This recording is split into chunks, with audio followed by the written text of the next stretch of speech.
नमस्कार. विद्यार्थी मित्र मैत्रिणींनो, मी कावेरी आपल्या @current ऑफिशियल या यूट्यूब चॅनेलवर आपले स्वागत करत आहे. आज आपण जागतिक भूक निर्देशांक 2025 आणि बजरंग सेतू या दोन चालू घडामोडीच्या टॉपिकचे MCQ टाइप क्वेश्चन आन्सर्स घेणार आहोत. MCQ टाइप क्वेश्चन आन्सर घेण्याचा उद्देशच असा आहे की चालू घडामोडीचे टॉपिक आपण फक्त वाचतो. ते वाचन न करता आपण जेव्हा क्वेश्चन आन्सर त्याच्यावरचे आपण वाचू, आपल्याला तेवढाच तो टॉपिक लवकर समजून जातो. त्याच्यामुळे हे क्वेश्चन आन्सर आहे. तुम्ही वाचा, अभ्यास करा या क्वेश्चन आन्सरचा. व्हिडिओला सुरुवात करण्याआधी तुम्ही जर चॅनेलवर पहिल्यांदा व्हिजिट करत असाल तर चॅनेलला सबस्क्राईब करा, व्हिडिओ आवडल्यास लाईक करा, आपल्या मित्रमैत्रिणींना शेअर करा आणि कमेंट्स करा. तुम्हाला इतर कोणत्याही विषयावर जर क्वेश्चन आन्सर हवे असतील तर तुम्ही ते कमेंट्स करून मला सांगा. नुसतं टॉपिकचं नाव लिहिलं तरी मी त्याच्यावरचे सगळे क्वेश्चन आन्सर तुम्हाला सेट करून व्हिडिओच्या माध्यमातून तुम्हाला मिळून जातील.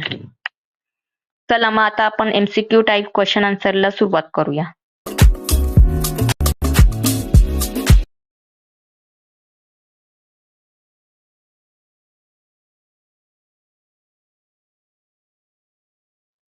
पहिला प्रश्न, जागतिक भूक निर्देशांक GHI 2025 खालीलपैकी कोणत्या संस्थांनी संयुक्तपणे प्रकाशित केला आहे?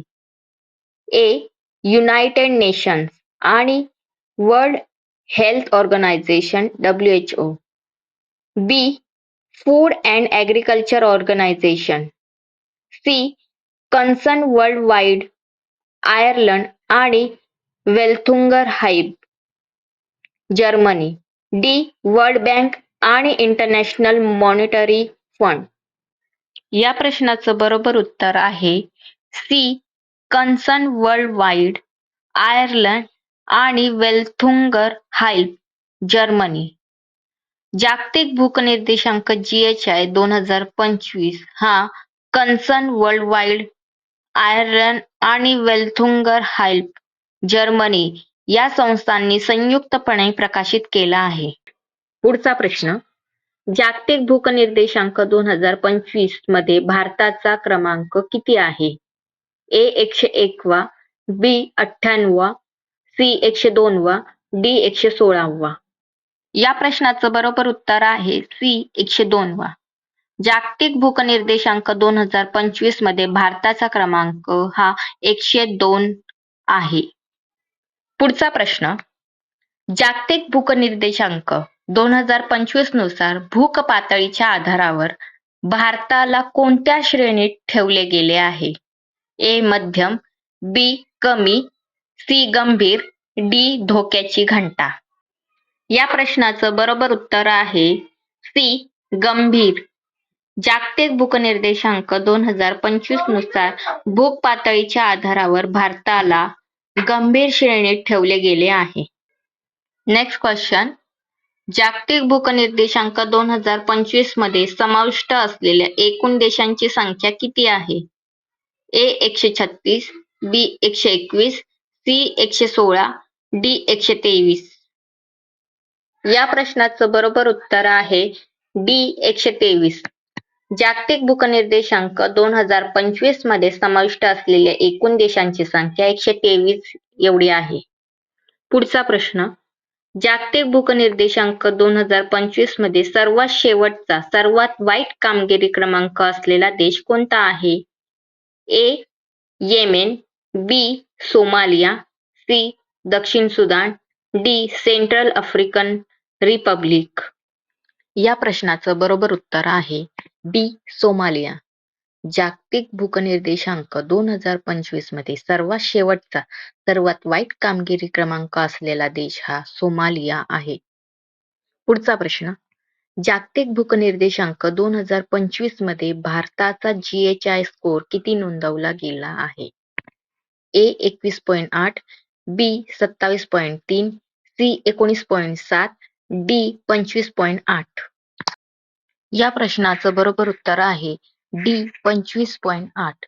जागतिक भूकनिर्देशांक 2025 मध्ये भारताचा GHI स्कोर हा 25.8 नोंदवला गेला आहे. पुढचा प्रश्न. बजरंग सेतू हा भारतातील कोणत्या वैशिष्ट्यपूर्ण बांधकामासह तयार केलेला पहिला केबल सस्पेन्शन झुलता पूल आहे? ए. लाकडी स्लॅब, बी. काचेच्या फरशीसह, सी. मार्बल फरशीसह, डी. लोखंडी जाळीसह. या प्रश्नाचं बरोबर उत्तर आहे बी. काचेच्या फरशीसह. बजरंग सेतू हा भारतातील काचेच्या फरशीसह वैशिष्ट्यपूर्ण बांधकामासह तयार केलेला पहिला केबल सस्पेन्शन झुलता पूल आहे. पुढचा प्रश्न. बजरंग सेतू कोणत्या नदीवर बांधला जात आहे आणि तो भारतातील कोणत्या राज्यात आहे? ए. यमुना नदी उत्तर प्रदेश, बी. गंगा नदी उत्तराखंड, सी. गोदावरी नदी महाराष्ट्र, डी. भागीरथी नदी हिमाचल प्रदेश. या प्रश्नाचं बरोबर उत्तर आहे बी. गंगा नदी उत्तराखंड. बजरंग सेतू गंगा नदीवर बांधला जात आहे आणि तो भारतातील उत्तराखंड राज्यात आहे. पुढचा प्रश्न. बजरंग सेतू कोणत्या ऐतिहासिक पुलाचे स्थान घेणार आहे जो 2019 पासून सुरक्षेच्या कारणास्तव बंद करण्यात आला होता? ए. रामझुला, बी. गोदावरी सेतू, सी. विवेकानंद पूल, डी. लक्ष्मण झुला. या प्रश्नाचं बरोबर उत्तर आहे डी. लक्ष्मण झुला. बजरंग सेतू लक्ष्मण झुला या ऐतिहासिक पुलाचे स्थान घेणार आहे जो 2019 पासून सुरक्षेच्या कारणास्तव बंद करण्यात आला होता. पुढचा प्रश्न. खालीलपैकी कोणते विधाने बजरंग सेतूबद्दल सत्य आहेत? एक. या पुलाची लांबी 132 मीटर आहे. 2. हा पूल तापोवन आणि जोंक या 2 गावांना जोडतो. 3. या पुलाची रचना केदारनाथ मंदिरावर आधारित आहे. आता ऑप्शन पहा. ए. फक्त 1 आणि 2, बी. फक्त 2 आणि 3, सी.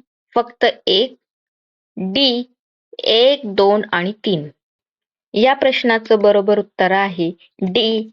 1, 2 आणि 3. बजरंग सेतूबद्दल सत्य विधाने. पुलाची लांबी 132 मीटर आहे. हा पूल तापोवन आणि जोंक या 2 गावांना जोडतो आणि या पुलाची रचना केदारनाथ मंदिरावर आधारित आहे. पुढचा प्रश्न. जुना लक्ष्मण झुला कोणत्या वर्षी बांधण्यात आला होता? ए. 1947, बी. 1935, सी. 1929, डी. 1901. या प्रश्नाचं बरोबर उत्तर आहे सी. 1929. जुना लक्ष्मण झुला 1929 साली बांधण्यात आला होता. पुढचा प्रश्न. बजरंग सेतूमध्ये दुचाकी वाहनांसाठीचा रस्ता आणि पादचारी मार्गाची रुंदी किती आहे? ए. 2 चाकीसाठी 4 मीटर आणि पादचारी मार्गासाठी दोन्ही बाजूंना 1 मीटर, बी. 2 चाकीसाठी 5 मीटर आणि पादचारी मार्गांसाठी दोन्ही बाजूंना 1.5 मीटर, सी. 2 चाकीसाठी 6 मीटर आणि पादचारी मार्गासाठी दोन्ही बाजूंना 2 मीटर, डी. 2 चाकीसाठी 4.5 मीटर आणि पादचारी मार्गासाठी दोन्ही बाजूंना 1.25 मीटर. या प्रश्नाचं बरोबर उत्तर आहे बी. 2 चाकीसाठी 5 मीटर आणि पादचारी मार्गासाठी दोन्ही बाजूंना 1.5 मीटर. बजरंग सेतूमध्ये दुचाकी वाहनांसाठीचा रस्ता हा 5 मीटर आणि पादचारी मार्गाची रुंदी 1.5 मीटर आहे. पुढचा प्रश्न. लक्ष्मण झुला पूल कोणत्या कारणामुळे 2019 मध्ये बंद करण्यात आला होता? ए. पूर आणि पाण्याची पातळी वाढल्यामुळे, बी. राजकीय कारणांमुळे, सी. धार्मिक विधींमुळे, डी. पुलाची सुरक्षितता आणि संरचनात्मक कमतरता. या प्रश्नाचं बरोबर उत्तर आहे डी. पुलाची सुरक्षितता आणि संरचनात्मक कमतरता. लक्ष्मण झुला पूल या पुलाची सुरक्षितता आणि संरचनात्मक कमतरता या कारणामुळे 2019 मध्ये बंद करण्यात आला होता. पुढचा प्रश्न. बजरंग सेतूच्या संदर्भात खालील विधाने विचारात घ्या. बजरंग सेतूची एकूण रुंदी 8 मीटर आहे. हा सेतू फक्त पादचाऱ्यांसाठी खुला राहणार आहे. बजरंग सेतूचे बांधकाम लक्ष्मण झुला या ठिकाणापासून सुरू झाले आहे. वरीलपैकी कोणते विधान सत्य आहे? ए. फक्त 2, बी. फक्त 1 आणि 3, सी. फक्त 1 आणि डी. 1, 2 आणि 3. या प्रश्नाचं बरोबर उत्तर आहे सी. फक्त 1. विधान 1 हे सत्य आहे. पुलाची एकूण रुंदी 8 मीटर आहे. विधान 2 आणि विधान 3 हे दोन्ही असत्य आहेत. तो दुचाकी वाहनांसाठी आणि पादचाऱ्यांसाठी दोन्हीसाठी हा पूल असणार आहे आणि लक्ष्मण झुल्याचे स्थान घेणार आहे.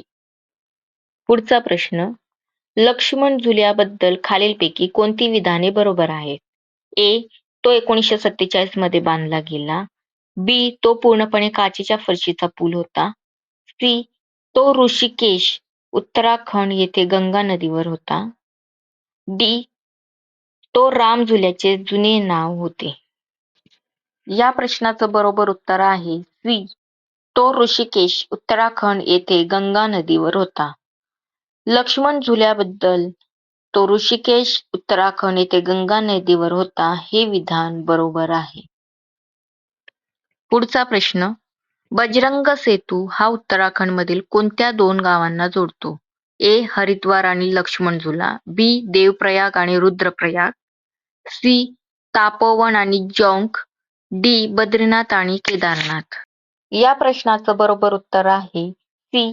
तापोवन आणि जौंक. बजरंग सेतू हा उत्तराखंडमधील तापोवन आणि जौंक या 2 गावांना जोडतो. ओके, आता आपण इथे थांबूया. पुन्हा भेटूया नवीन व्हिडिओमध्ये नवीन विषयासह. पण त्याआधी तुम्हाला मी आज एक प्रश्न विचारते. त्या प्रश्नाचं उत्तर तुम्ही मला कमेंट्स करून द्यायचं आहे की महाराष्ट्रातील पहिले गुलाबाचे गाव कोणते आणि ते कोणत्या जिल्ह्यात आहे? पुन्हा एकदा प्रश्न नीट ऐका. महाराष्ट्रातील पहिले गुलाबाचे गाव कोणते आणि ते कोणत्या जिल्ह्यात आहे? या प्रश्नाचं उत्तर तुम्ही मला कमेंट्स करून द्यायचं आहे. आणि अजून एक सांगायचं म्हणजे मित्रमैत्रिणींनो, तुम्हाला जर एखाद्या टॉपिकवर नवीन प्रश्नसंच हवे असतील तर टॉपिकचे नाव पण तुम्ही मला कमेंट्स करून सांगा. तुमच्या कमेंटचा मी नक्कीच विचार करेल आणि नवीन प्रश्नसंच करण्याचा नेहमीच माझा प्रयत्न असेल. तेव्हा चॅनेलला सबस्क्राईब करा, शेअर करा, लाईक करा आणि कमेंट्स करा. धन्यवाद.